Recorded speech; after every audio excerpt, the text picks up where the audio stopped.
Men that you should not date. I want to start with something very fundamental also. Men who are married but not separated. Men who are married but not separated. Please run away from such men. Listen, I'm not saying that they're all bad. We've had like a teaching on divorce, and I've told you how that people actually go through a lot of precarious situations that put them in a position where you can make even a biblical argument for divorce. You know, we've talked about domestic abuse, and when you talk about domestic abuse, people's minds automatically just run to a husband beating his wife. You know, I've heard stories. A woman who will, just pick things to hit her husband. The man will jump from a window. I'm talking about a wealthy family, an exposed family, but the woman has a terrible temper and things like that. You know, but at the end of the day, married and separated is different from divorce. You know, like there's this guy who talks about relationship, and he's Black American. I think his name is Stefan. So, you know, he made a very, very important point. He said, when someone says, listen, I'm married, but I'm separated, just hear the first part. Just hear married. That's what you need to hear.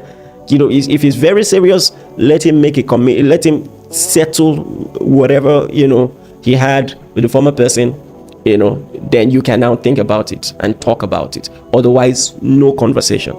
This is very important. Let me tell you this. When it comes to matters of the heart, things about relationships, sometimes we lie to ourselves. And we just think, it's not that bad. Or we think, I know this is what I should do, but he's different. Many of the things that pastors and relationship experts tell you are backed up with statistics. You know, a lot of things can go wrong. He just comes back one day and he just remembers, you know, he just has this nostalgia and remembers all that he has gone through with that first woman. And he says, you know what, I decided to make it work with her. What then are you going to do? Or, you know, I really like what I have with you, but it will be good for our children that I stay with my wife. You know, what then are you going to do? And then many times, they might even be lying. You know, they're not seeking to come out of the marriage, you know, they're just using it to while away time. A lot of things can go wrong. So please, don't listen to such a man. The second type of man I want to talk about is a man who also, you know, I talked about this regarding ladies, who's not ready for relationship.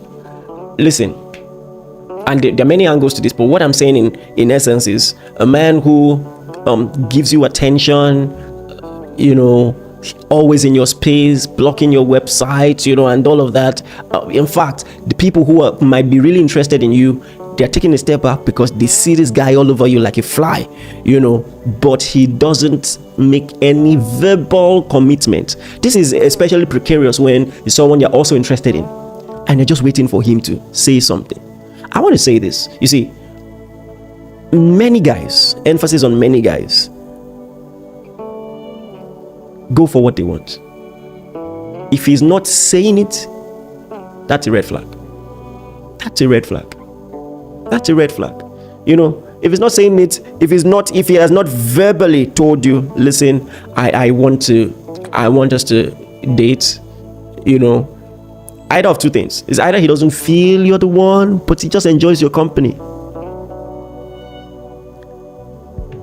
And listen, sometimes you might be tempted to just say, yeah, he will still feel like it's tomorrow, you know, but more often than not, he's still looking for someone who meets his criteria and ticks all the boxes. And that does not mean you're not awesome. He just has maybe weird expectations or personal expectations that you don't meet, and it's supposed to be like easy peasy, okay, no problem, move on. But when you stay there, that's when you will now come on Twitter and say, there's this guy that's been on my space, now I got wedding invite.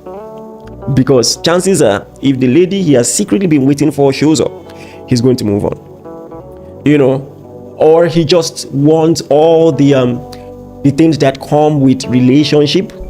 And this is, like I said, this is a Christian channel, so I'm not talking about sex or touching or any such thing, but he just likes the attention, you know,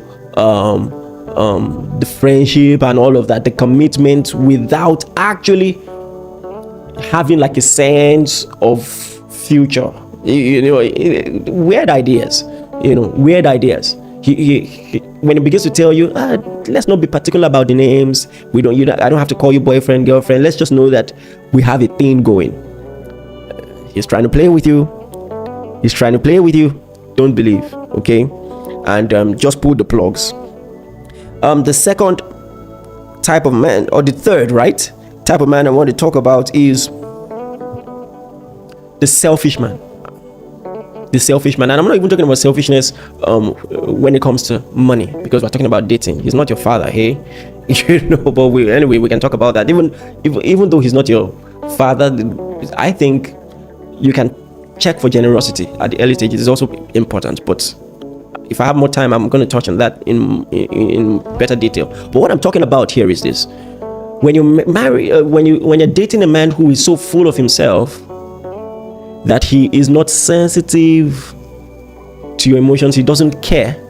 He's so egocentric. And he just acts anyhow, talks anyhow. When there's a decision to be made, it's his way or nothing. He's not even open to consideration. That's not someone you want as a life partner. That's not someone. In fact, these are the kind of people who maybe spiral into abusing their partners. I'm just saying. So you might want to watch out for that. All right. I'm not talking about someone who is strong-willed. I'm talking about another extreme. It's not even open to suggestions, not open to negotiations, and he just wants his way all the time. All right. And here is one simple way you can know you have such a person, in your life. If every time there is a problem, he always sees you as the problem. Always sees you. You are the one who, they are never introspective. They never sit back to say, okay, this is what I did wrong. Never. They never acknowledge that they are wrong. Never. They never apologize. Please run away from such a person. Otherwise, you'll find that you'll be dating yourself, and you're just going to be in an abusive situation. Even if it's not physical, it's going to be emotional abuse. So you want to run away from such a person. The next person that you should run away from is someone who is just a dreamer. He never wants to do anything. He always has, lofty ideas of things he would do, things he would become, things, but when you look at the person's track record, you can't see any pattern of consistency. So in the last 3 years, he has changed jobs 4 times, and in fact, not just changing jobs, because of course it's possible for you to get better jobs and all of that. But what I'm saying is, he will start something, give up, and then just say, at the age of 35, I think my calling is football. That's when he wants to now start a football career, and when you're trying to advise him, like, guy, he feels you're not supportive and all of that. So just dreamer. So after he tries football 2 years, he just says, I know it, it's not football, it's dancing, and things like that. Listen, especially because I believe that the biblical design is that the man of the house should be a provider, and should offer a sense of leadership for the house. The worst thing you want is to have a man in your house without a clear sense of direction, without a clear sense of, of leadership.